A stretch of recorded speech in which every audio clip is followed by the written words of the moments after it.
naman, hala, galit na naman si PBBM, ano?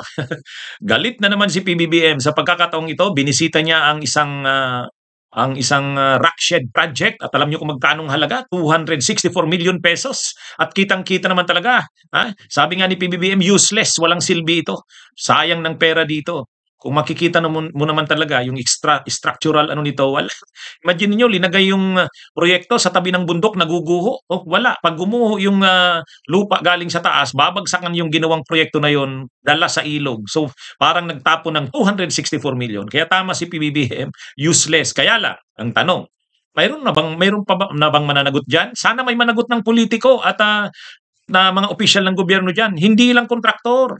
Kontraktor na lang lagi eh. Dapat naman talaga mapanagot ang kontraktor, pero yung politiko na nasa likod niyan, yung congressman, kung congressman o senador o sino man, yun dapat managot. Yun ang hinahanap ng taong bayan.